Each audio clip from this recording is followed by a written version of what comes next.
جس کا باقی رہنا ٹھیک ہے، جس کے باقی رہنے میں ثواب بندے کو حاصل ہوتا ہے اور اسلامی طریقہ کار کے اندر میں سے ہے، تو پھر اس کے اندر کوئی حرج نہیں ہے۔ لہذا جو بری باتیں ہیں، فقط یہ بری بات نہیں بلکہ ہم تو ایسی باتوں کی طرف توجہ دلاتے ہیں کہ جن کی طرف عام طور پہ لوگوں کی توجہ جاتی نہیں ہے، کہ ان چیزوں سے بچنا جو ہے، احتراز کرنا یہ ضروری ہے، تاکہ کوئی بھی ایسا جو فتنہ پرور شخص ہے کہ جس کے دل کے اندر ہے ہی برائی، کہ ان چیزوں کو لے کے وہ اصل چیز کی طرف بھی، ممانعت کی طرف آتا ہے، وہ ان چیزوں سے فائدہ نہ اٹھا سکے۔ لہذا آپ ان تمام چیزوں سے گریز کریں، اور جو صحیح طریقہ علماء نے مزار پہ حاضری کا بیان کیا ہے اس کے مطابق مزار پر حاضری دیجیے۔ اچھا، میں مزید چند چیزیں ایڈ کروں گا مزارات اولیاء کے حوالے سے، تاکہ یہ کنفیوژن بھی دور ہو جائے اور اس طرح کی جو معاملات ہیں ان میں بھی مزید جو ہے بہتری آ جائے۔ اب جیسے ہم دیکھتے ہیں کہ بعض لوگ جو بالخصوص مزار شریف ہوتا ہے اس کے اطراف میں جو جالی ہوتی ہے، ہم دیکھتے ہیں کہ لوگ اس میں تالا ڈال دیتے ہیں، دھاگے باندھ دیتے ہیں، کوئی چھوٹا سا جھولا جو ہے پلاسٹک کا وہ لٹکا دیتا ہے۔ اب ظاہر ان سب کی اپنی اپنی نیتیں ہوں گی، جو بھی ہوں گی، قسمت کا تالا کھل جائے، بچہ نہیں ہے تو بچہ ہو جائے، واللہ عالم۔ تو اس حوالے سے کیا فرمائیں گے؟ یہ فضول چیزیں ہیں جی، یعنی ان کی کوئی حیثیت بھی نہیں ہے، اور اس میں کئی مقامات پر تو مال کا ضیاع بھی ہوتا ہے، صحیح، اور بہت سارے مقامات پر جو ہے وہ جو صاحب جو مزار کی جالی وغیرہ ہیں ان کو نقصان بھی پہنچتا ہوگا۔ تو ایسے کام نہ کیے جائیں کہ جن میں نہ کوئی فائدہ نہ اس کی کوئی حقیقت کچھ بھی نہیں ہے، تو اس لیے ایسے کاموں سے گریز کرنا چاہیے۔ جو طریقہ علماء نے بیان کیا ہے اس کے مطابق ہی مزار پر حاضری دینی چاہیے۔ مدی شہر کے ناظرین، مزارات اولیاء پر حاضری کے حوالے سے ہمیں مفتی صاحب نے جواب ارشاد فرمایا کہ وہاں پر ہمارے جانے کا انداز کیا ہونا چاہیے، اس کا ادب کیا ہے، اور جو بے اصل چیزیں اس کے اندر داخل ہو گئی ہیں، جس کی طرف نشاندہی کی گئی، اس سے ہمیں بچنا چاہیے، لوگوں کو بھی بچانا چاہیے، تاکہ جو اس طرح کے لوگ ہوتے ہیں کہ جو ان چیزوں کو مطلب دلیل بنا کر ذہن خراب کرتے ہیں، ان کو اس طرح کا معاملہ نہ ملے۔ اب طریقہ بھی مفتی صاحب نے فرما دیا ہے کہ مزار شریف کے سیدھا یعنی چہرے کی طرف سے ہم 4 ہاتھ کے فاصلے پر کھڑے ہو کر ایصال ثواب بھی کریں اور ان کے وسیلے سے دعا مانگیں، انشاءاللہ برکتیں نصیب ہوں گی۔ جی، اگلی کال لیں گے ہم۔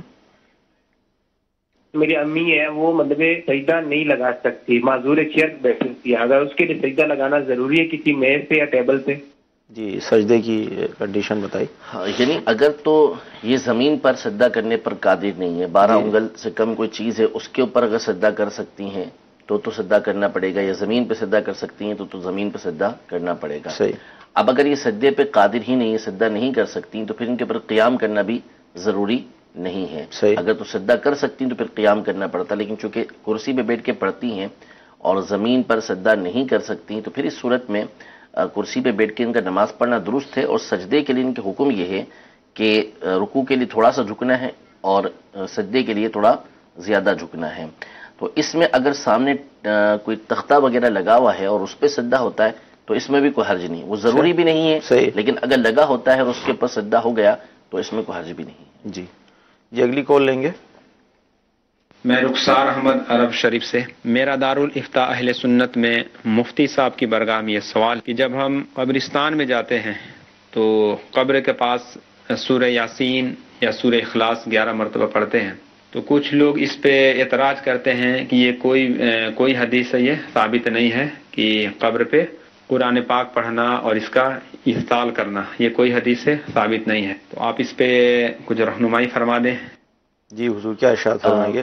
اولا تو دیکھیں اس کے بارے میں روایتیں شرح الصدور کے اندر علامہ جلال الدین سیوطی شافعی رحمۃ اللہ تعالی نے مختلف کتابوں کے حوالے سے نقل کی ہیں، امام احمد بن حنبل رضی اللہ تعالی عنہ سے بھی نقل کی ہیں اور دیگر بزرگوں سے بھی نقل کی ہیں۔ تو دوسری بات یہ کہ بالفرض اگر قرآن مجید فرقان حمید پڑھنا قبروں پر اصلاً ثابت نہ ہو تو اس سے قرآن پاک کی ممانعت کہاں سے ہو جاتی ہے کہ قبر پہ جا کے قرآن پاک نہیں پڑھا جائے گا۔ یہاں ہم بیٹھے ہوئے ہیں جہاں پر اس وقت، اگر یہاں میں قرآن شریف پڑھتا ہوں تو کیا کوئی مجھے منع کرے گا کہ قرآن شریف نہیں پڑھیں، اس لیے کہ اس مقام پہ اس وقت قرآن پاک پڑھنا یہ ثابت نہیں ہے، تو لہذا حدیث میں نہیں آیا، لہذا اپنا پڑھے اس ٹائم۔ اس کو یہی کہا جائے گا کہ اللہ تبارک و تعالیٰ نے، اس کے حبیب صلی اللہ تعالیٰ علیہ وسلم نے قرآن پاک پڑھنے کا حکم دیا ہے، تو وہ چاہے کسی وقت بھی پڑھے۔ ہاں جہاں ممانعت کی کوئی صورت ہوگی، جیسے کوئی باتھ روم میں جا کے پڑھتا ہے یا نماز کے اندر وہ کھڑا ہوا امام کے پیچھے وہاں پہ پڑھتا ہے، خطبہ ہو رہا ہے اس وقت پڑھتا ہے، تو چونکہ وہاں پر دیگر نصوص کے ذریعے ممانعت موجود ہے، دیگر حدیثوں کے ذریعے، دیگر اقوال کے ذریعے ممانعت موجود ہے، تو لہذا وہاں تو روکا جائے گا، لیکن اس کے علاوہ دیگر مقامات پر روکنا یہ اپنی طرف سے شریعت کے اوپر زیادتی کرنا ہے، اور قبروں کے پاس تو جا کے قرآن پاک پڑھنا یہ اہل قبر کے لیے بڑا فائدہ مند ہے، اور روایتوں کے مطابق جو ہے وہ مردوں کو اس سے فائدہ پہنچتا ہے۔ مردہ جو اندر موجود ہوتا ہے وہ بندے سے انسیت حاصل کرتا ہے، مانوس ہوتا ہے، تو اس کے پاس جا کے جب ہم قرآن پاک پڑھیں گے تو انشاءاللہ اس کا فائدہ حاصل ہوگا۔ اور اس کے حوالے سے تفصیل جو ہے وہ شرح الصدور نامی کتاب ہے، جو مترجم بھی ہے، ترجمہ بھی کیا ہوا ہے، اس کے اندر کافی روایتیں موجود ہیں۔ اسی طرح امیر علیہ سنت کا ایک بہت پیارا رسالہ ہے 25 قبروں کے واقعات، اس کے اندر والوں کے 25 واقعات، اس کے اندر بھی الحمدللہ اس طرح کی روایت جمع کی گئی ہیں۔ آپ دعوت اسلامی کی ویب سائٹ سے بھی اس کو ڈاؤن لوڈ کر سکتے ہیں۔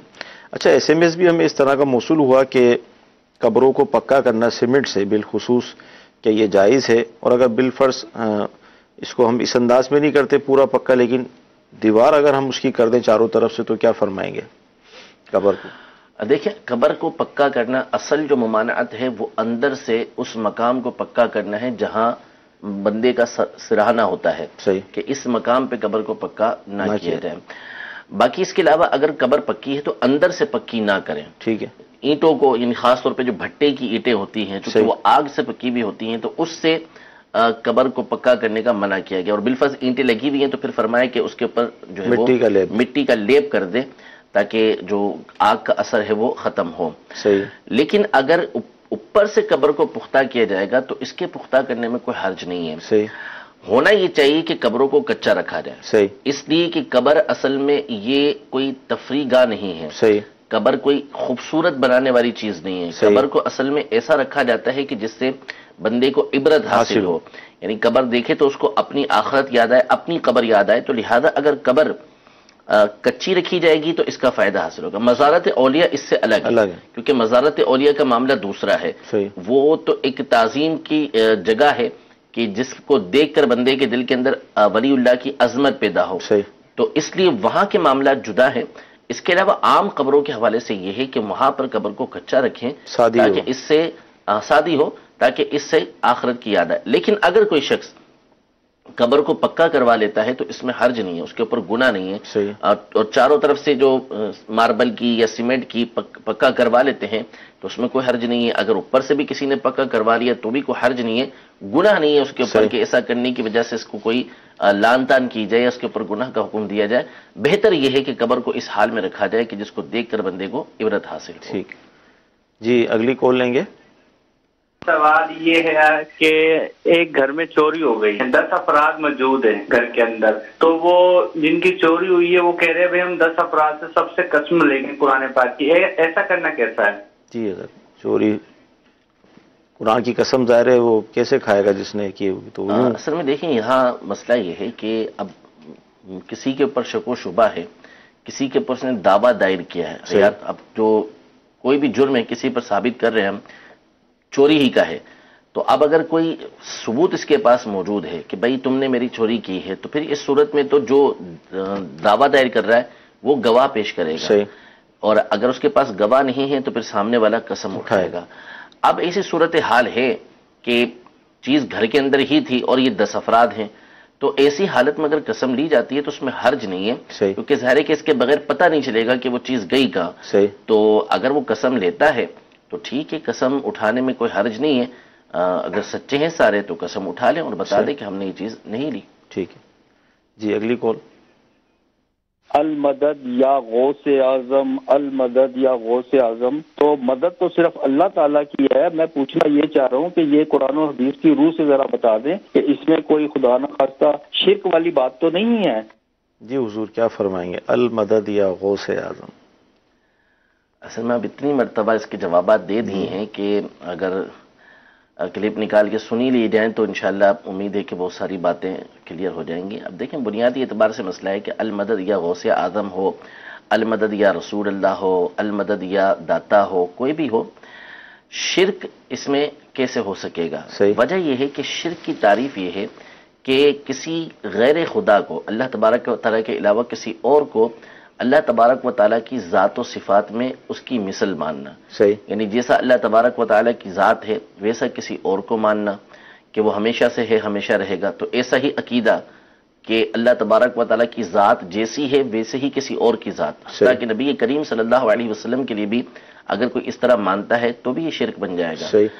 یا جیسی صفات اللہ تبارک و تعالیٰ کی، وہ خود سے سننے والا، وہ خود سے دیکھنے والا، وہ خود دینے والا، اس کو کوئی دینے والا نہیں ہے، وہی حقیقی رزاق ہے، وہی رزق دینے والا ہے، وہی حقیقی طور پر زندہ کرتا ہے، وہی حقیقی طور پہ مارتا ہے، یہ تمام کی تمام صفات اس کی ہیں۔ اب اگر اس میں کوئی اس کی مثل کسی بھی ہستی کے لیے تسلیم کرتا ہے کہ وہ حقیقی طور پہ زندہ کرنے والا، حقیقی طور پر جو ہے وہ مارنے والا ہے، تو پھر اس صورت میں یہ شرک لازم آتا ہے کہ اس نے اللہ تبارک و تعالیٰ کی صفات جیسی کسی اور کے لیے صفت مانی، یا پھر وہ اللہ تبارک و تعالیٰ کے علاوہ کسی اور کو معبود تسلیم کرے۔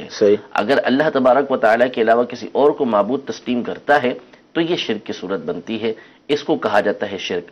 اب رہا مدد کے حوالے سے، تو دیکھیں شرک ہر مقام پہ شرک ہے، کوئی ایسا مقام نہیں ہے کہ جس کو یہ کہا جائے کہ یہاں یہ شرک ہوگا اور یہاں یہ شرک نہیں ہوگا۔ زمین و آسمان کسی بھی مقام پر کوئی بھی وقت ہو، جو چیز شرک قرار پائے گی وہ ہر مقام پر شرک قرار پائے گی، ایسا نہیں ہوگا کہ یہاں پہ شرک اور یہاں پہ شرک نہیں ہے۔ قرآن مجید فرقان حمید میں اللہ جل شانہ نے یہ ارشاد فرمایا کہ ایاک نعبد و ایاک نستعین، ہم تیری ہی عبادت کرتے ہیں اور تجھ ہی سے مدد چاہتے ہیں۔ اب اگر آپ اس کو اپنے اطلاق پہ رکھیں کہ ایاک نستعین کا مطلب یہ ہے کہ ہم تجھ ہی سے مدد چاہتے ہیں، کسی اور سے کسی طرح کی کوئی مدد نہیں چاہتے، تو اس کے اندر پھر دنیاوی مدد میں انشاءاللہ بات عرض کرتا ہوں اس حوالے سے کہ دیگر امداد بھی جو ہے دنیاوی مدد کے علاوہ، عام مدد کے علاوہ اوپر کی مددیں بھی ثابت ہیں، لیکن عام مدد کو بھی اگر آپ اس کو عموم پہ رکھتے ہیں اپنے کہ یہ ایاک نستعین کا مطلب کہ ہم تجھ ہی سے مدد مانگتے ہیں ہر چیز کی، تو پھر اس میں دنیاوی مدد بھی آئے گی۔ کسی بھی ہستی کو اگر آپ چاہے دنیاوی اعتبار سے ہی مددگار تسلیم کریں یہ شرک ہو جائے گا۔ اس کی موٹی سی مثال لے لیں کہ مثال کے طور پر اگر کوئی شخص بیمار ہو گیا، وہ ڈاکٹر کے پاس گیا، ڈاکٹر نے اس کو گولی دی، وہ گولی لے کے کھا لیتا ہے، اب گولی کھائی اس کو شفا مل گئی۔ اب اگر کوئی یہ عقیدہ رکھتا ہے کہ اس گولی کے اندر جو شفا تھی وہ اللہ تبارک و تعالیٰ کی طرف سے نہیں تھی بلکہ اس گولی کی مدد سے ہی مجھے شفا حاصل ہوئی ہے، تو آپ بتائیے دنیاوی مثال ہے، کیا اس سے شرک لازم نہیں آئے گا؟ یقیناً اس سے شرک لازم آئے گا کہ اس نے اللہ تبارک و تعالیٰ کے علاوہ مستقل مددگار جو ہے وہ گولی کو تسلیم کر لیا، ٹیبلٹ کو تسلیم کر لیا اس نے۔ لیکن کسی بھی مسلمان کے تصور میں بھی یہ بات نہیں ہوتی۔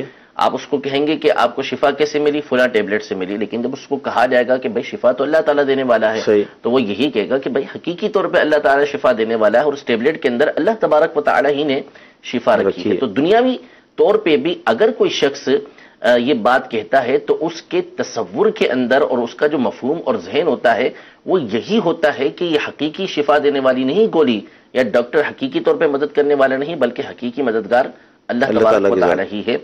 تو دنیا کے اندر بھی، دنیاوی امداد کے اندر بھی ہم کسی کو مستقل نہیں سمجھ سکتے، ماں باپ ہوں، پولیس ہو، استاد ہو، ڈاکٹر ہو، کوئی ہو، وہ مددگار ہے تو وہ مجازی مددگار ہے۔ تو یہی بات پھر اخروی معاملات کے اندر آ جاتی ہے، یہی بات جو ما فوق الاسباب، اسباب سے اوپر کی امداد ہے اس کے اندر بھی آ جاتی ہے۔ اگر کوئی شخص اللہ تبارک و تعالیٰ کی کسی ولی سے، چاہے وہ ظاہری طور پر حیات ہوں یا دنیا سے پردہ فرما چکے ہوں، ان کی بارگاہ میں جا کے عرض کرتا ہے کہ میرا فلاں کام کر دیجئے، تو اب اس کے نظریے اور عقیدے کو دیکھا جائے گا۔ اگر تو اس کا نظریہ اور عقیدہ یہ ہے کہ یہ ان کو یہ سمجھتا ہے کہ یہ اللہ تبارک و تعالیٰ کی مدد کے بغیر میری مدد کر سکتے ہیں، مستقل بھی ذات ہیں، خود سے مدد کر سکتے ہیں، تو ظاہر ہے کہ وہ کافر ہو جائے گا، وہ مشرک ہو جائے گا۔ لیکن اگر اس کا نظریہ یہ ہے کہ اللہ تبارک و تعالیٰ کی عطا سے، اللہ تبارک و تعالیٰ کی دی ہوئی قدرت سے، اللہ تبارک و تعالیٰ کے اذن سے یہ میری مدد کرتے ہیں، تو پھر شرک کا پتہ ہی کٹ گیا، کیونکہ اب اس نے سامنے والی ذات کو معبود نہیں سمجھا، اس نے سامنے والی ذات کو خدا نہیں سمجھا بلکہ اس نے خدا کا بندہ سمجھا، بندہ سمجھ کر کہ اللہ تبارک و تعالیٰ کی دی ہوئی قدرت کے ذریعے وہ میری مدد کر رہے ہیں، اور یہ مدد ہے، یہ عبادت نہیں ہے۔ عبادت ایاک نعبد کے اندر ہے، اور ایاک نستعین یہ عبادت نہیں بلکہ یہ مدد ہے۔ عبادت شے الگ ہے، اور مدد شے الگ ہے، عبادت الگ چیز ہے، مدد الگ چیز ہے. ہم یہاں پر مدد کی بات کر رہے ہیں کہ ہم تجھ ہی سے مدد چاہتے ہیں. تو اب اگر سامنے والے کو بغیر معبود سمجھے، بغیر مستقل بذات سمجھے، اللہ تبارک و تعالیٰ کا بندہ سمجھتے ہوئے کہ اللہ تبارک و تعالیٰ کی عطا سے مدد کر رہے ہیں، تو پھر اس صورت میں مدد جو ہے وہ مانگنے میں حرج نہیں ہوگا. آپ یہ دیکھ لیں کہ قرآن مجید فرقان حمید میں اللہ تبارک و تعالیٰ نے کسی مقام پر یہ نہیں فرمایا کہ فلاں تمہارا معبود ہے. مسلمانوں سے یہ نہیں کہا کہ فلاں تمہارا معبود ہے، کیونکہ عبادت اللہ تبارک و تعالیٰ کے علاوہ کسی کی ہو نہیں سکتی. الہکم الہ واحد، تم تمام کا خدا ایک ہی خدا ہے، اللہ تبارک و تعالیٰ ہی ہے.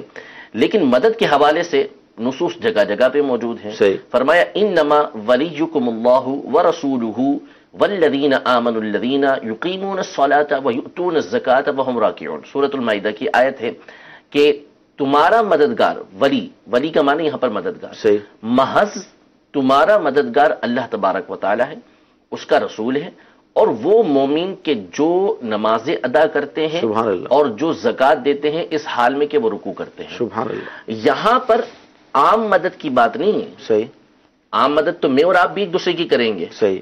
میرے ماں باپ ہیں وہ میری مدد کریں گے، آپ کے والدین آپ کی مدد کریں گے، ہم ایک دوسرے کی مدد کرتے رہتے ہیں. یہ عام مدد کی بات نہیں ہو رہی، وہ تو ہر ایک کرتا ہے. یہاں پہ خصوصی مدد کی بات ہے کہ جو صرف اللہ تبارک و تعالیٰ کرتا ہے اور وہ اپنی قدرت سے کرتا ہے. اور دوسری خاص مدد یہ اس کے رسول کرتے ہیں. یہ وہ مدد ہوتی ہے جو ہم آپس میں ایک دوسرے کی نہیں کر سکتے، وہ اللہ تبارک و تعالیٰ کی عطا سے اس کے رسول کر سکتے ہیں.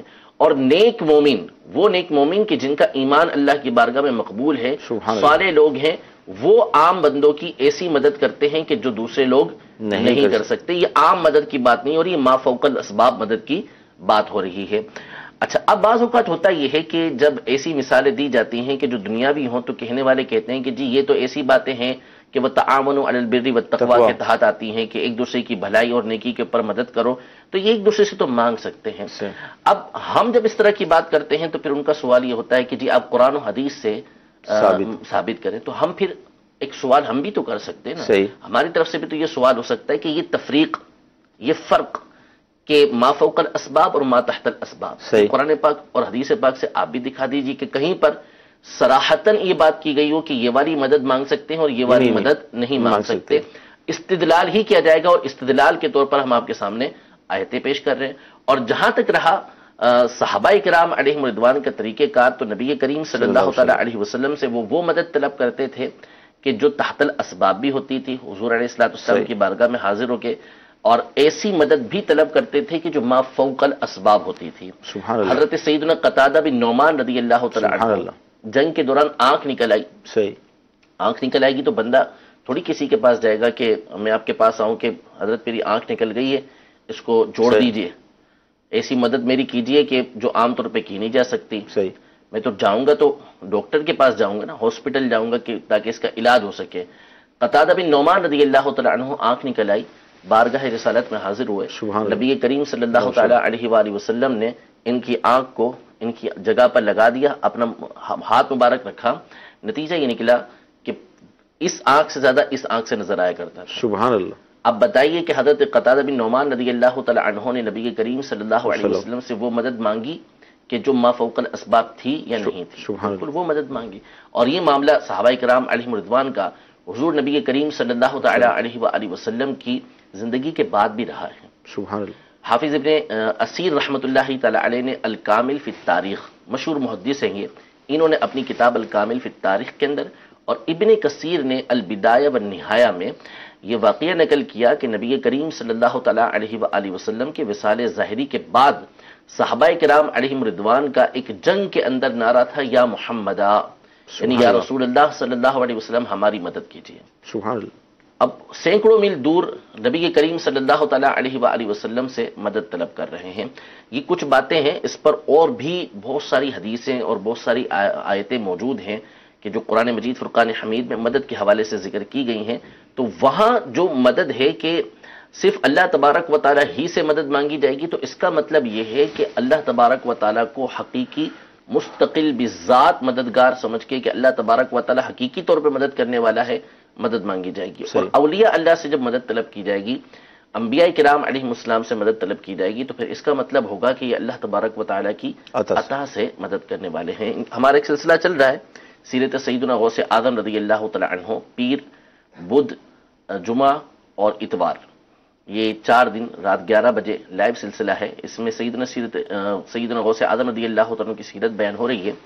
اس میں انشاءاللہ تبارک و تعالیٰ اسی حوالے سے غوث اعظم رضی اللہ تعالیٰ عنہ سے بالخصوص مدد طلب کرنے کے حوالے سے جو دلائل ہیں وہ ذکر کیے جائیں گے. تو اس میں بھی آپ سماعت فرمائیے انشاءاللہ تبارک و تعالیٰ مفصل بیان، جس میں آیات، احادیث اور اقوال علماء، کیا صحابہ کرام علیہ رضوان کا عقیدہ تھا، کیا تابعین کا عقیدہ تھا، کیا ہمارے اسلاف کا عقیدہ تھا، انشاءاللہ تبارک و تعالیٰ اس میں حوالوں کے ساتھ ان تمام چیزوں کو بیان کیا جائے گا. جتنا میں نے بیان کر دیا ابھی فی الوقت، اگر سمجھنے والا سمجھنا چاہے تو پھر بہت پیارا ہے. مفتی صاحب نے مدد کے حوالے سے بڑا تفصیلی اور قرآن و حدیث کی دلائل کی روشنی میں یہ سمجھانے کی کوشش کی کہ مدد کا جو فرق ہے اللہ تعالیٰ کی ذات کے حوالے سے اور انبیاء اور اس کے نیک بندوں کے حوالے سے، تو جو فرق تھا اس کو واضح کیا گیا.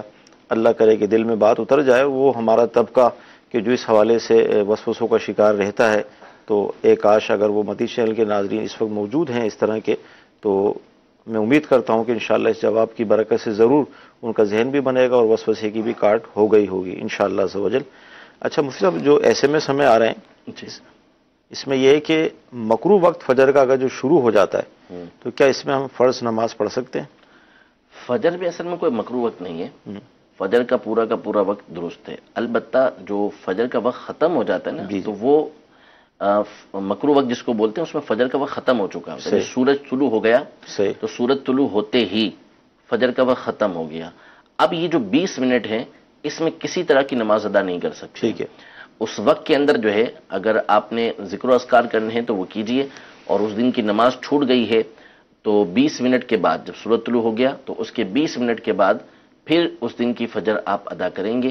اور اسی دن کی فجر قضا کر رہے ہیں تو بہتر یہ ہے کہ اس کے ساتھ جو ہے اس دن کی سنتیں بھی فجر کی ادا کیجئے. اور باقی فجر کا جو اپنا وقت ہے اس میں کوئی مکروہ وقت نہیں ہے. وہ جو مکروہ وقت کہلاتا ہے وہ فجر کا وقت ختم ہونے کے بعد ہوتا ہے، 20 منٹ کا وقت ہوتا ہے. جی اگلی کال لیں گے. نام میرا امیر حسین ہے. سر سوال یہ ہے کہ اگر سر انشورنس ویسے تو مطلب کہتے ہیں کہ یہ ٹھیک نہیں ہے نا، انشورنس بھی بندے کو مل جائے جس کے پاس پیسہ آ جائے تو وہ اس پیسے کو سر کیا کرے، کدھر مطلب ضائع کرے، اس کو کسی غریبوں میں بانٹ دے جائے، مطلب اس پیسے کا کیا کرنا چاہیے؟ جی انشورنس کی رقم اب مل گئی، اب کیا کریں؟ جی انشورنس چونکہ ہمارے یہاں جس طریقے سے ہوتی ہے وہ ناجائز طریقہ کار ہے کہ اس میں کروانا ہی جائز نہیں ہے. اب جو اوپر کی رقم ملی ہے عام طور پہ یہ سود کی رقم ہوتی ہے جو صورتحال بنتی ہے. تو اس رقم کے بارے میں اب حکم یہ ہے کہ جو لے دی ہے انہوں نے، اس کو یہ شرعی فقیر کے اوپر یعنی جس کو زکوٰۃ لگتی ہے اس شرعی فقیر کو بغیر ثواب کی نیت کے دیں. اس میں ثواب کی نیت نہ کریں، بس ایک رقم ان کے پاس خراب آ گئی ہے اس سے خلاصی حاصل کرنی ہے تو یہ جا کے کسی شرعی فقیر کو یعنی جس کو زکوٰۃ لگتی ہے اسے یہ رقم دے دیں. ثواب کی نیت اس میں نہیں کریں گے. البتہ چونکہ حکم شریعت پر عمل کریں گے کہ شریعت مطہرہ کے دیے ہوئے حکم کے مطابق یہ اس رقم کو صدقہ کر رہے ہیں تو شریعت کے حکم پر عمل کرنے کا ثواب ان کو ملے گا. لیکن صدقہ دیتے ہوئے صدقے کی نیت سے، ثواب کی نیت سے اس کو نہیں دیں گے. جی اگلی کال لیں گے. میں نے یہ سوال پوچھنا ہے علامہ صاحب سے کہ اگر آدمی بیمار ہو تو وہ چارپائی کے اوپر نماز پڑھے تو نماز ہو جائے گی یا نہیں ہوگی؟ جی چارپائی پہ نماز، اب دیکھیں چارپائی ہو یا گدا ہو جس پہ نماز ادا کر رہا ہے، اس میں اصل مسئلہ یہ ہے کہ جب اس پہ بندہ سجدہ کرے تو اس میں اس کی پیشانی اس طرح جم جانی چاہیے کہ اب دبائے تو مزید نہ دبے. جس طرح زمین پہ معاملہ ہوتا ہے کہ زمین پہ جب ہم پیشانی جماتے ہیں تو جتنا جما سکتے ہیں اس کے بعد وہ دبتی نہیں، یعنی زمین نیچے نہیں جائے گی، ظاہر سی بات ہے. تو اسی طرح گدے پہ نماز کوئی پڑھ رہا ہے یا چارپائی پہ نماز پڑھ رہا ہے تو یہ دیکھا جائے گا. اور چارپائی پہ جو صورتحال ہے اس میں بڑا مشکل ہے کہ اس طرح کا کوئی چارپائی اس طرح کی ہو کہ بندہ دبائے اور وہ مزید نہ دبے. وہ تو باندھ لگا ہوا ہوتا ہے اس میں تو جھولتا ہی رہے گا مسلسل. اسی طرح گدے جو ہوتے ہیں وہ اسپرنگ والے ہوتے ہیں تو اس کو جتنا دباتے جائیں گے وہ دبتا ہی چلا جائے گا، اس میں سختی کا معاملہ نہیں ہوگا. اور اسی طرح ہمارے یہاں فوم کے گدے ہوتے ہیں اس میں بھی پیشانی صحیح طریقے سے جم نہیں پاتی. تو ایسی صورت میں تو جو یہ صورت حال ہے اس کے مطابق تو سجدہ نہیں ہوگا. ہاں اگر ایسا گدا ہے کہ جس کے اوپر اچھی طریقے سے پیشانی جم جاتی ہے کہ اب دمائے تو مزید نہ دبے گا، سختی کی طرح محسوس ہو رہا ہے، تو پھر اس صورت میں سجدہ اس کا ہو جائے گا اور نماز اس کی ہو جائے گی۔ اب مریض ہے تو مریض کی چونکہ نماز کے طریقہ کار ہیں، کرسی پہ اگر تو قیام نہیں کر سکتے، سجدہ زمین پر نہیں کر سکتے، زمین پر یا 12 انگل کی کوئی چیز ہے اس کے اوپر سجدہ نہیں کر سکتے، تو پھر اس صورت میں ان کے اوپر سے سجدہ ساقط ہو گیا۔ اب یہ کرسی پہ بیٹھ کے، یعنی کرسی پہ بیٹھ کے نماز ادا کر سکتے ہیں یا زمین ہی پر بیٹھ کے نماز ادا کر سکتے ہیں، اور قیام بھی ان کے لیے کرنا یہ ضروری نہیں ہے۔ جس پر سجدہ ساقط ہو جائے اس پر قیام ساقط ہو جاتا ہے۔ تو اگر یہ صورتحال ہے تو یہ بیٹھ کے نماز ادا کر لیں، اور اگر بیٹھ کے نماز پڑھنے کا طریقہ آسان ہے کہ اپنے ہاتھ جس طرح نماز پڑھتے ہیں ویسے نماز پڑھیں گے، اور جب رکوع کرنا ہو تو ہاتھ اپنے زانوں پہ رکھیں اور تھوڑا سا جھک جائیں، اور سجدے میں اس سے کچھ زیادہ جھک جائیں۔ یہ صورتحال ہے۔ اور اگر بیٹھ کر بھی نہیں پڑھ سکتے تو پھر لیٹ پر نماز پڑھنے کا حکم موجود ہے۔ تو نماز کے احکام میں اس کے مکمل طریقے موجود ہیں۔ بارِ شریعت کے چوتھے حصے میں مریض کے نماز کا پورا بیان موجود ہے، اس کو دیکھ لیں، اس کے مطابق عمل کریں۔ اچھا، کسی کے جوان بیٹے کا اگر انتقال ہو جائے، یہ SMS میں آ رہا ہے، تو اس کے جو والد ہیں یا گھر کا کوئی فرد اس طرح کہہ سکتا ہے کہ مجھے اللہ تبارک و تعالیٰ سے احتجاج کرنے کا حق حاصل ہے؟ نعوذ باللہ من ذالک، یہ تو بہت خطرناک جملہ ہے، احتجاج کرنے کا حق حاصل ہے، اور بظاہر جس موقع پہ یہ بولا جا رہا ہے یہ تو اللہ تبارک و تعالیٰ پر اعتراض کی صورت واضح نظر آ رہی ہے۔ ایسے شخص کو لازمی طور پر توبہ کرنی چاہیے، کلمہ پڑھنا چاہیے، نکاح کی تجدید کرنی چاہیے۔ اصل میں احتجاج ویسے ہی لفظ ٹھیک نہیں ہے، اور پھر ایسے موقع پر بولنا اور خطرناک ہے۔ باقی بعض اوقات جو ہے وہ ایک الگ چیز ہوتی ہے کہ بندہ اللہ تبارک و تعالیٰ کی بارگاہ کے اندر ایک اللہ تبارک و تعالیٰ کی رحمت کی وجہ سے کسی چیز کو بار بار طلب کرتا ہے، تو ایسے الفاظ تو استعمال کرنے کی وہاں پر بھی اجازت نہیں ہوتی۔ تو بہرحال یہ سخت جملہ ہے، اس سے توبہ کرنا ان کے اوپر لازم ہے۔ جی، اگلی کال لیں گے۔ مفتی صاحب سے یہ سوال پوچھیں گے، ایک بکری ہے جو میں مدرسے میں دینا چاہتا ہوں، وہ ابھی دودھ بھی دے رہی ہے، اس کے پیٹ میں بچہ بھی ہے، وہ بکری دے سکتا ہوں یا اس کے تک بدلے میں کوئی اور بکری لے کے دے دوں؟ بکری مدرسے میں غالب میں دینا چاہ رہے ہیں، لیکن وہ دودھ بھی دیتی ہے اور بچے والی ہے۔ تو اصل میں دیکھیں مسئلہ یہ ہے کہ اس کی قربانی تو جائز ہے لیکن بہتر نہیں ہے۔ صحیح۔ تو اس میں اچھا یہ ہے کہ آپ کوئی اور ہی بکری دیں، کیونکہ مدرسے میں دیں گے تو مدرسے والے ظاہر ہے کہ اس کو سنبھال تو سکیں گے نہیں، انہوں نے اس کو ذبح ہی کرنا ہے، اور ایسی بکری کو ذبح کرنا یہ مناسب نہیں، جائز ہے۔ تو بہتر یہ ہے کہ کوئی اور جو ہے وہ بکری دے دیں، اور اس بکری کو اپنے پاس رکھیں، جب بچہ بڑا ہو جائے تو پھر بھلے اس کو مدرسے کے اندر دے دیں۔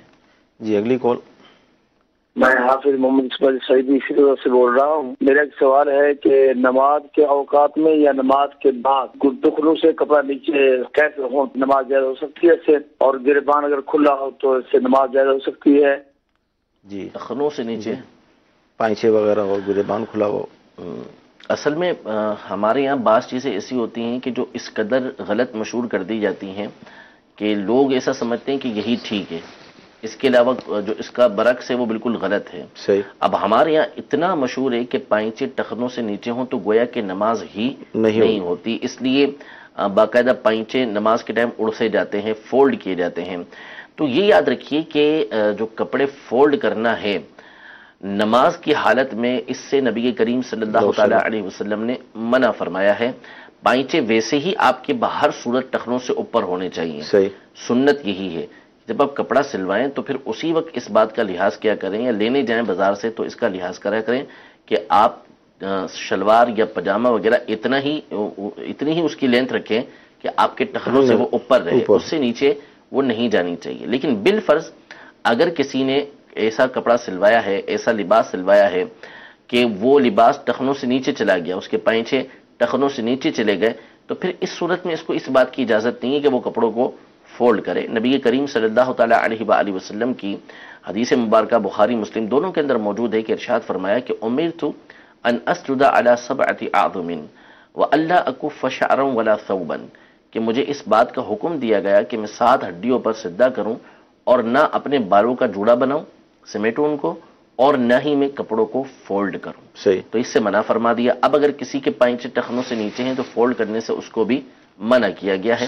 کھینچ کے تھوڑا سا اوپر کر سکتا ہے فولڈ کیے بغیر، تو اس کو اوپر کر لے۔ اگر کسی کے پائچے ٹخنوں سے نیچے ہیں، تکبر نہیں، تو اس صورت میں اس کی نماز مکروہ تنزیہ ہوا کرتی ہے، مکروہ تحریمی نہیں۔ لیکن اس صورت میں کہ کپڑے فولڈ کرتا ہے تو پھر نماز اس کی مکروہ تحریمی ہو جائے گی۔ تو کپڑے